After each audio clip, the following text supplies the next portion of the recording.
So if you wanted to send, say, a 1 megabyte file in the year 1250, you obviously didn't need a router or some fancy fiber optic cable. Right. No, no, You no. needed a horse, right? And a terrifying amount of political discipline, plus a writer who knew that, I mean, if he arrived even 5 minutes late to the next relay station, it basically meant execution. Yeah, stakes were a bit higher than a bounced email, that's for sure. Exactly. Welcome to the deep dive, by the way. Today we are unpacking a really fascinating stack of historical and technical sources to explore the origins of organized communication.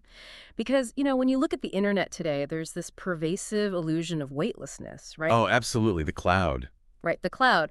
We talk about it as if our data just floats effortlessly through the ether, completely divorced from physical reality. But the underlying logic of modern data transmission, though, routing protocols, packet switching, all that stuff, none of that was invented in a 1960s computer lab. No, it really wasn't.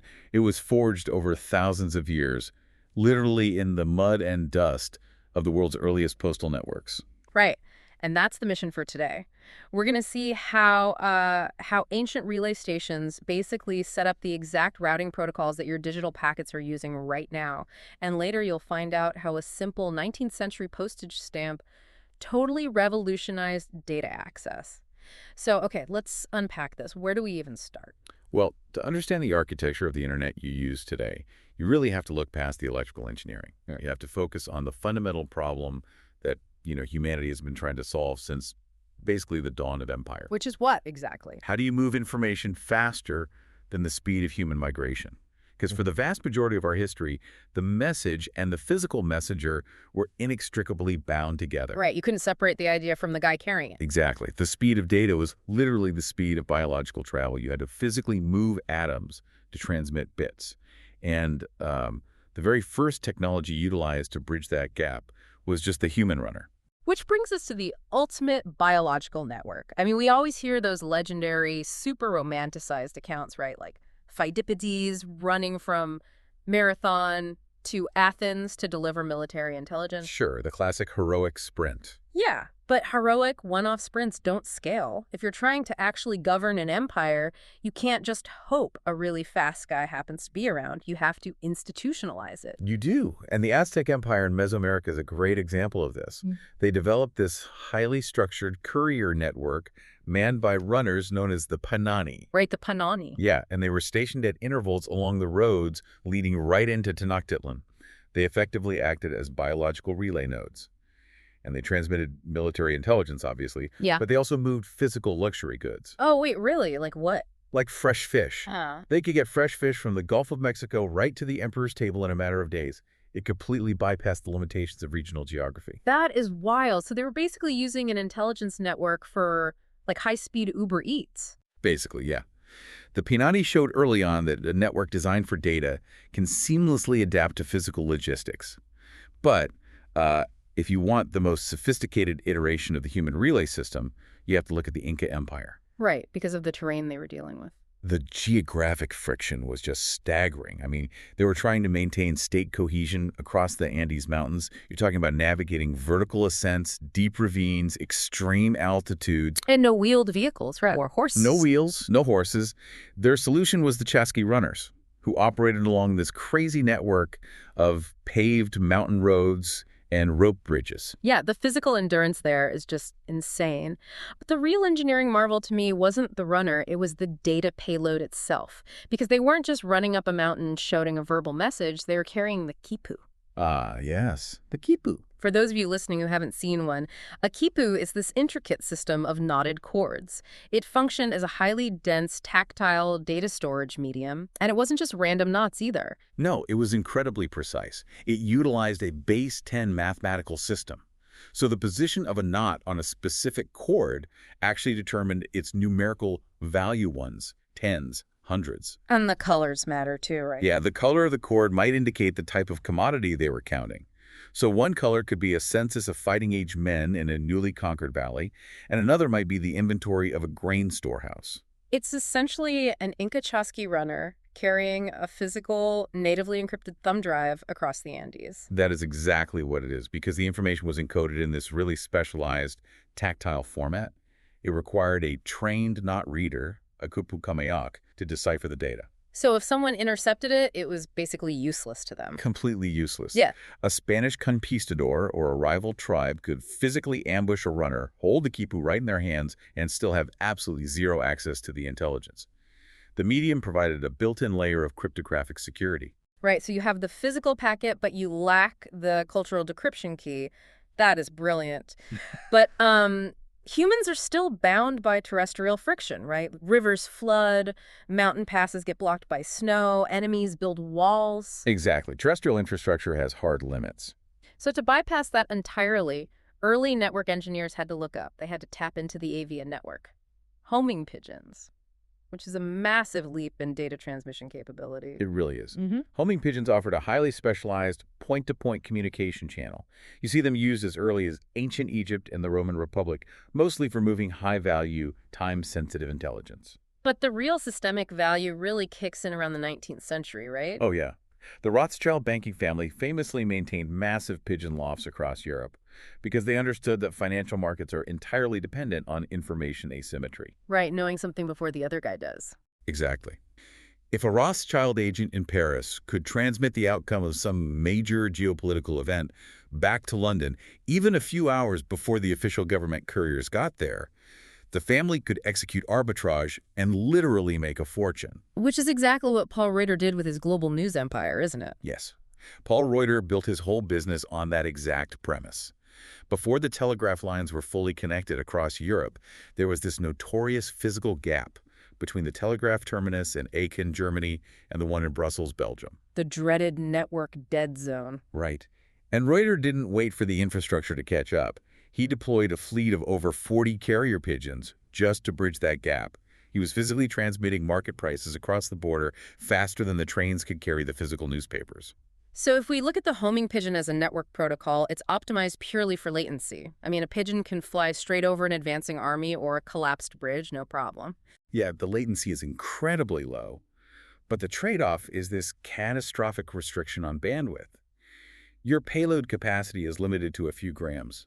Just a tiny slip of tissue paper tucked into a capsule on the bird's leg. Right, you're optimizing for speed at the total expense of volume. And it's a completely asymmetrical network, too. It's strictly one way. That's the major flaw. A homing pigeon only knows the biological algorithm to return to its home loft. So you have to physically package the pigeons, put them on slow-moving terrestrial transport, and seed them at remote nodes. Just so they can fly one message back to the central hub. Exactly. Plus, the network is incredibly susceptible to environmental packet loss. Oh, man, environmental packet loss. That's a great way to put it. I mean, think about it. The physical environment is the ultimate firewall. A hawk intercepting your pigeon mid-flight. That is a literal biological packet drop. Wow, yeah, or bad weather just destroying the data. Exactly. Severe weather acts as network interference. It pushes the carrier off course, the bird dies, the data is gone. So while biological instinct and human endurance are amazing, they are fundamentally ad hoc. Right. You cannot run a scalable, persistent empire on the backs of individual runners or a flock of birds. You really can't. The transition from ad hoc communication to true geopolitical dominance requires systemic, heavily engineered infrastructure. And that transition takes us directly to the ancient empires of the Near East and the Mediterranean, like the Achaemenid Persian Empire, right? Yeah. Operating roughly between 550 and 330 BCE. Right, under Cyrus the Great and later Darius I. They realized that ruling a landmass from the Mediterranean all the way to the Indus Valley required a synchronized data network, so they architected the Angarian. This was just a staggering civil engineering project centered on the Royal Road. And they weren't just telling messengers to ride fast. They were building an entirely new logistical paradigm based on the concept of the relay. They correctly identified the primary bottleneck in their network. Which was the stamina of a single horse, right? Exactly. If you send a rider from Sardis to Susa on one animal, the velocity of the data degrades exponentially as that horse accumulates lactic acid and exhausts its physical reserves. So their solution was the caravanserai. Yes. The caravanserai were fortified relay stations, constructed at precise intervals of roughly 20 to 30 kilometers along the paved routes. Which is brilliant, because they basically calculated the exact physical distance a horse could sprint before hitting exhaustion, and they built a node right at that threshold. That's exactly what they did. The caravanserai functioned identically to a digital repeater, regenerating a signal on a transatlantic cable today. Wait, break that down for me. How is it identical? Well, a courier would gallop into the station, immediately dismount, and transfer the data payload to a fresh, fully rested horse that was already saddled and waiting. So the physical carrier is swapped out, but the data itself maintains maximum velocity. Precisely. The signal is regenerated. But this infrastructure required immense state investment. Each station needed blacksmiths, veterinarians, armed guards, massive stockpiles of grain, constant water access. It's like cooling systems and power grids for a modern server farm. And even the Greek historian Herodotus, who was basically a rival of the Persians, was totally awestruck by this. Oh, his quote on it is famous. Yeah, it's actually inscribed on the James A. Farley post office in New York. Neither snow, nor rain, nor heat, nor gloom of night stays these couriers from the swift completion of their appointed rounds. We treat that as this, like, noble, modern postal ideal. Right, but it was originally describing a militarized Persian intelligence network from 2.5 millennia ago. Which is wild. And then the Romans come along and absorb all these concepts, but apply their own brand of relentless industrialized engineering. The Cursus Publicus, the state-run courier and transportation service of the Roman Empire. It hit its peak operational capacity around the 1st and 2nd century CE. And this thing was running on the backbone of Roman road engineering, which, for you listening, try to wrap your head around this. 400,000 kilometers of mapped routes, with over 80,000 kilometers methodically paved with stone. By hand. The physical labor to level mountainsides and lay 80,000 kilometers of stone is almost incomprehensible. And the Cursus Publicus layered this highly stratified routing system right on top of that stone. They actually split the network's functions, didn't they? They did. You had the vehiculatio, which handled the heavy, high bandwidth, but high latency transport. So like moving construction materials and bulk tax shipments. Exactly. Heavy military equipment via slow ox-drawn wagons. Then you had the Cursus Velox. The fast course. Right. The fast course was strictly reserved for official imperial correspondence and high-priority transit. And the architecture of the Cursus Velox utilized a very precise hierarchy of nodes. Okay, so you have the roads. What are the nodes? You had the mutations, which were the lightweight, high-frequency relay stations located every 10 to 15 miles. These were designed solely for swapping horses quickly. Like a quick pit stop. Exactly. Then, spaced roughly a day's journey apart, were the mansions.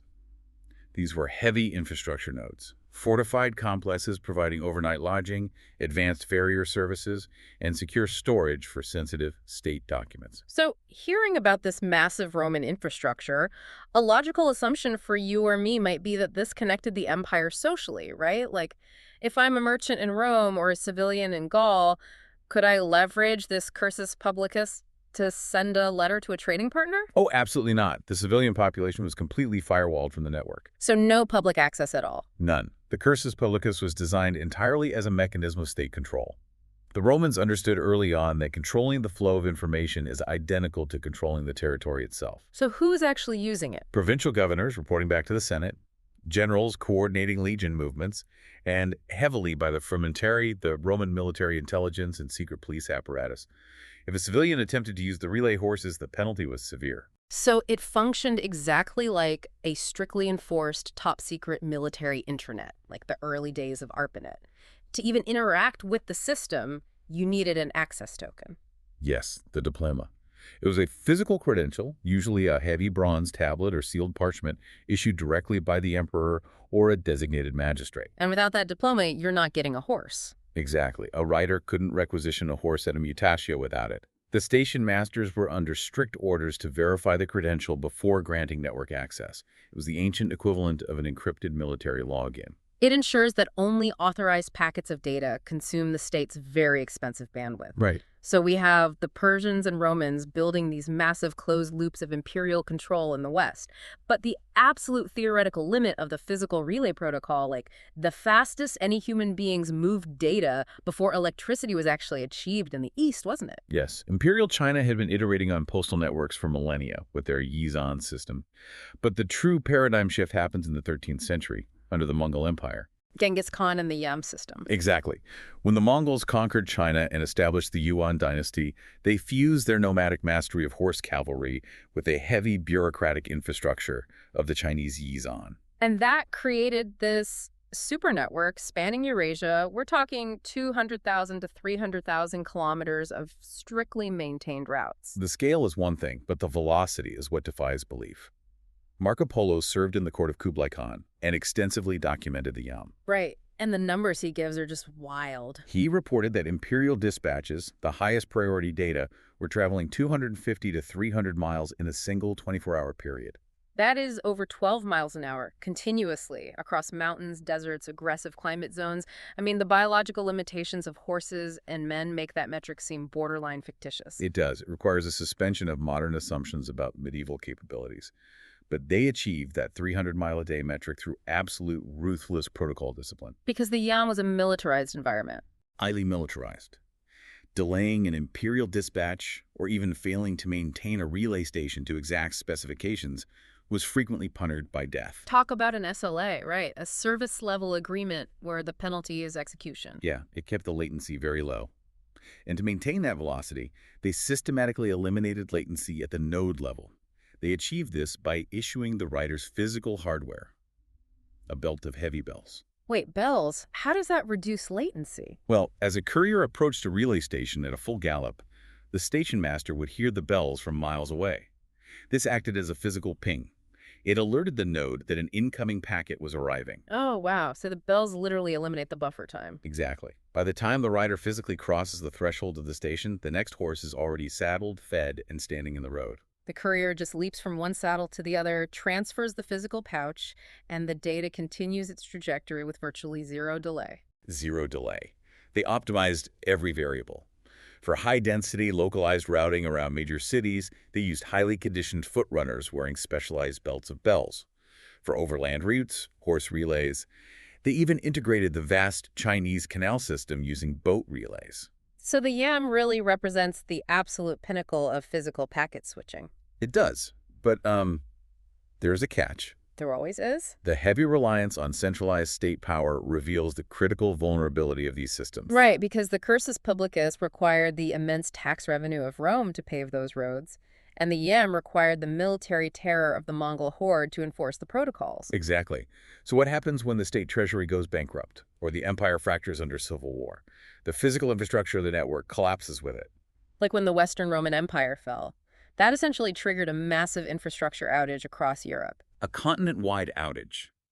The centralized tax structures that funded the mansions and road maintenance just dissolved. The roads degrade, relay stations are abandoned, and the continent experiences a severe fragmentation of data. Society basically regresses from a continent-spanning high-speed internet back to relying on peer-to-peer transmission. The network goes dark. Yeah. If an individual in medieval France needed to move data to Italy, they couldn't just access a state utility anymore. They had to rely on the chaotic, ad hoc movement of random merchants or religious pilgrims who just happened to be heading in that general direction. Right. The geographic friction returns with a vengeance. Here's where it gets really interesting, though. Human enterprise doesn't tolerate an information vacuum.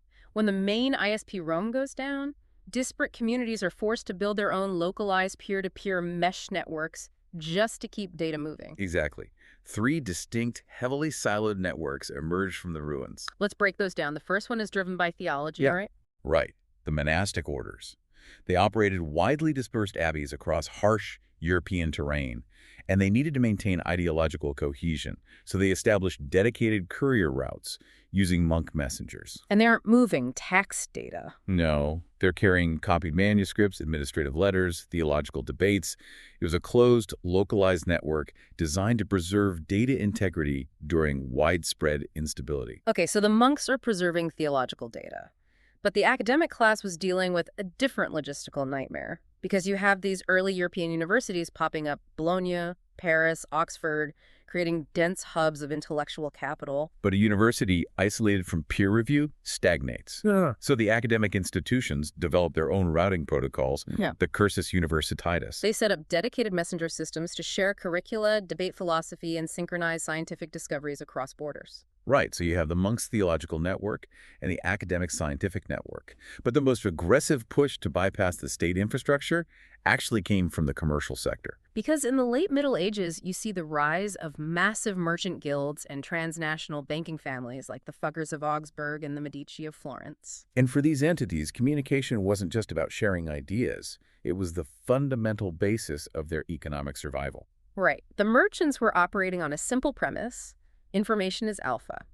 If the Fugger family network intercepts data about a severe drought in the Baltic states a week before that news reaches the general markets in Frankfurt, they can instantly reposition their trading and corner the market on wheat. The velocity of their data directly correlated to their profit margins. Furthermore, they were executing complex financial mechanics across vast distances. Like the bill of exchange. Exactly. The medieval bankers popularized the bill of exchange, an early form of a traveler's check. You deposit physical gold in Florence, receive a coded letter, and present it to a branch in London to withdraw local currency. But to execute that securely, those two banking branches needed a highly secure, authenticated communication channel to verify the ledgers, right? You can't trust a random pilgrim with that data. Definitely not. So because the kings couldn't provide a reliable network, the merchant families poured massive capital into building private corporate courier seats. They mapped their own routes, hired specialized armed riders, and set up private relay nodes across the Alps. It's just a fascinating architectural shift. You have a continent operating multiple overlapping, totally unintegrated networks. I mean, think about it. A monastic courier, a university messenger, and a heavily armed Medici rider might literally pass each other on a muddy road, each carrying proprietary data on a closed private network. It's wildly inefficient. The sheer overhead of maintaining all those private horse relays is staggering. So eventually, someone was bound to realize there was massive profit to be made by merging these fragmented corporate networks into a single international utility. And that someone was the Thurn family. Europe's first telecom monopoly. Exactly. Operating in the late 15th century out of the Holy Roman Empire, they recognized the inherent economic inefficiency of those medieval mesh networks. So in the 1490s, they secured commissions from Emperor Maximilian the World to formalize an imperial postal service. But they didn't just act as imperial servants. Over the next few decades, they engineered a trans-European communications monopoly, linking Brussels, Vienna, Rome, and Madrid. And their survival during this era is a masterclass in geopolitical navigation. Europe in the 16th and 17th centuries was a bloodbath of shifting borders and religious wars. Yet the Thurn and Taxis riders just kept moving data across active war zones. How did they pull that off? By establishing their network as an indispensable, aggressively neutral utility. They basically convinced warring kings that crippling the enemy's post just wasn't worth losing access to their own data flow. That is brilliant. And their operational mechanics were incredibly modern, right? Oh, very. They systematized the continent. They mapped highly efficient, standardized routes that bypass volatile regions. And crucially, they introduced the concept of the published schedule. Public timetables. Yes. Detailing exactly when a post rider would arrive in a specific city and exactly when they would depart. This predictability allowed merchants to precisely calculate their arbitrage windows. So they figured out that controlling the physical routing tables of Europe was vastly more lucrative than any local monopoly. And they were fast, moving packets at a rate of 80 to 100 miles per day. But their true genius, the real pivot here, was opening the network up to commercial payloads. Right. Initially, they were commissioned strictly to carry royal dispatches. But they quietly began accepting private letters from wealthy merchants and bankers, charging a fee for the transit. Because the heavy fixed cost of the relay infrastructure, the horses, stables, riders, it's the exact same whether the saddlebag is half empty with royal decrees or completely full of commercial letters. Exactly. And by opening the network to the public, they proved the economic law of network effects. The more merchants utilized their routes, the more capital the family accumulated to build faster relays and secure better horses, which attracted even more users. They proved that a single, unified, standardized protocol is infinitely more valuable than dozens of fragmented networks. It really did. But, history shows that governments rarely tolerate a private entity controlling vital national infrastructure indefinitely. Right. As we move into the 17th and 18th centuries, the emerging nation-states realize the huge strategic and financial error they made in outsourcing their data flow. They want that wealth back. And more importantly, they recognize the security threat of unmonitored communication. So the era of the state-controlled monopoly reasserts itself. In France, you see the centralization of the poste aux chevaux under Cardinal Richelieu, who viewed control of the post as critical to suppressing political dissent. And in Britain, the crown gradually asserts absolute control over the royal mail. They reclaim the infrastructure to generate tax revenue and to institutionalize surveillance. Yes, the black chambers. Oh. Secret rooms in major postal hubs where intelligence officers would carefully break the wax seals on international mail, copy the contents, forge new seals, and send the data on its way. Classic man-in-the-middle attack. So the states take control, but for the average citizen, early national systems were deeply flawed, right? They were prohibitively expensive, and the billing protocols created massive friction. The billing model was entirely backward. Prior to the mid-19th century, postage was paid by the recipient upon delivery rather than by the sender. Which just sounds crazy to us now. Why is that a problem? It's a logistical nightmare. It introduces a massive vulnerability into the system. A courier travels hundreds of miles, arrives at your door, and demands payment for the packet. But maybe you're too poor to pay the fee. Or you look at the handwriting, realize it's a bill, and just refuse to accept it. And in those instances, the government has already spent the physical labor and capital to move the data, but receives zero revenue. The Postal Service just eats the entire financial loss. Exactly. It's essentially an analog, distributed denial of service attack on the postal budget. Plus, the pricing architecture was wildly complex. The cost wasn't a flat fee. It was calculated based on the exact geographic distance the packet traveled, multiplied by the physical number of paper sheets inside the envelope. Oh man, dial-up internet vibes, paying by the minute and the kilobyte. Basically, a clerk had to manually hold every single letter up to a bright candle to count the individual pages inside, just to calculate the tariff. So if someone in London received a 3-page legal document from Edinburgh, the cost could easily equate to a day's wages for a working-class citizen. Right. This complex, variable pricing artificially constrained the bandwidth of the whole nation. The network was just an exclusive utility for the wealthy elite. The working class was totally priced out. But in 1840, that entire paradigm flips, thanks to Sir Rowland Hill. He champions the penny black in the UK, the world's very first adhesive postage stamp. And the penny black is not merely a piece of paper with Queen Victoria's profile on it. It represents one of the most profound shifts in information architecture in human history. Because of the new rules it introduced. Right. Rowland Hill implemented two revolutionary rules. First, a uniform rate.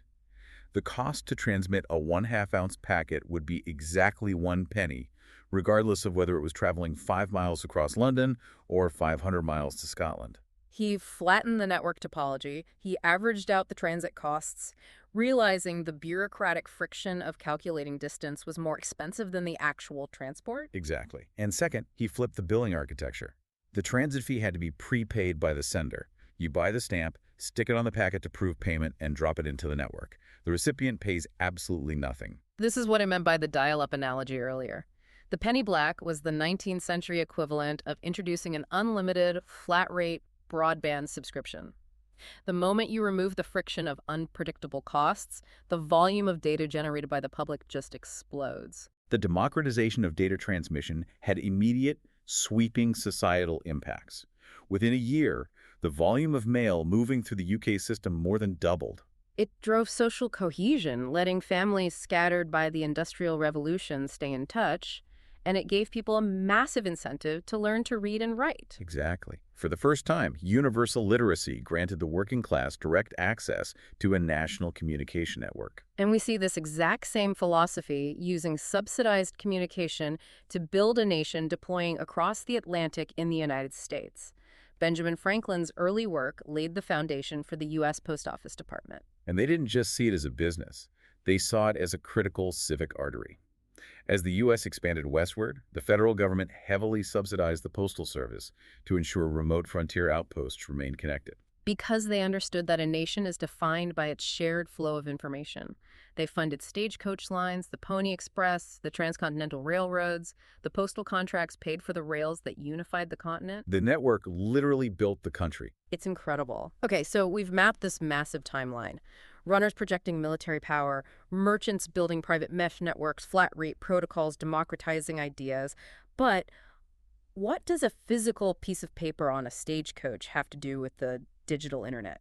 Well, to understand modern internet architecture, you have to view these physical postal networks as the primary conceptual templates for digital engineering. How so? These early networks spent thousands of years solving the exact problems that early computer scientists faced in the 1960s and 70s. And the most enduring legacy of the postal system is the invention and rigorous enforcement of standardization. Right. When you drop a physical letter into a mailbox, you're handing a formatted packet of data over to a store and forward network. But the network refuses to carry that data unless it complies with a strict physical protocol. You can't just write a name on a box. You must write a specific hierarchical string of metadata on the front. A standardized physical address. Name, street number, city, state, postal code. Yes. And that is the direct ancestor of the IP address. It's a hierarchical routing instruction. When you format an envelope, you are attaching a packet header to your data payload. And the letter folded inside is the payload, the actual information. But the postal network itself is entirely agnostic to the payload. A postal clerk doesn't care if it's a love letter or a legal summons. The clerk only interacts with the metadata in the header. The clerk is acting as a physical router. They look at the postal code, consult their internal routing tables, and sort the packet.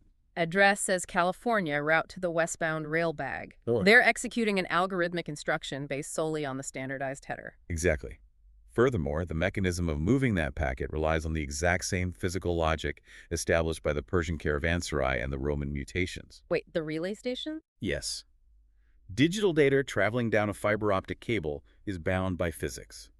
An electrical signal degrades over distance. Before that signal fades into noise, it hits a router on the network. The router reads the binary data, completely regenerates the signal to maximum strength, and fires it down next segment of cable. The router is literally swapping out the exhausted horse for a fresh one. It is a digital relay station. The store and forward architecture of the internet is a direct inheritance from those ancient biological relay systems. We spent millennia learning how to format addressing, manage packet logs, and govern routing tables using physical objects. So when we finally harnessed electricity, we just laid the digital signals over the exact conceptual blueprints drafted by ancient postal engineers. The medium changed from muscle to copper and glass, but the desire to connect and the logic used to do it is exactly the same. It really is. But recognizing this continuity highlights something important about our current era.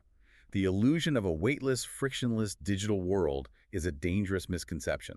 The internet is immensely physical. Right, massive data centers, millions of miles of undersea cables. Yes. The physical friction never went away. I'll leave you with this final thought. Yeah. Consider the logistical reality of e-commerce today. You can transmit the data for an Amazon order to a server in Seattle at the speed of light. But the physical output of that data, the cardboard box, is immediately subject to the exact same geographic constraints that the Roman Cursus Publicus fought against 2,000 years ago. The notoriously difficult last-mile delivery problem. Exactly. Moving data across the fast, heavy backbone of the network is highly efficient. The true friction, the massive cost, lies in distributing that final packet from the local hub to a specific, unique physical address. Trenching through dirt to lay a fiber optic line, or navigating a delivery van through traffic to drop a package on a porch. It requires brute physical engineering. So the ancient engineers of the Mongol Yam and the modern logistics managers at FedEx are actually fighting the exact same enemy: the mud, the distance, and the physical geography of the earth. Precisely.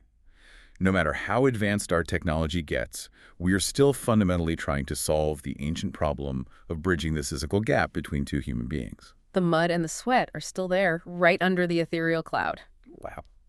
Thank you for joining us on this deep dive into the physical origins of the network. The next time you apply an adhesive stamp to an envelope or watch a text message instantly route across the globe, consider the thousands of years of imperial infrastructure, the relay stations, the encrypted knots, and the sheer human endurance that painstakingly mapped the routing tables of our modern world. Keep learning and keep questioning the systems around you.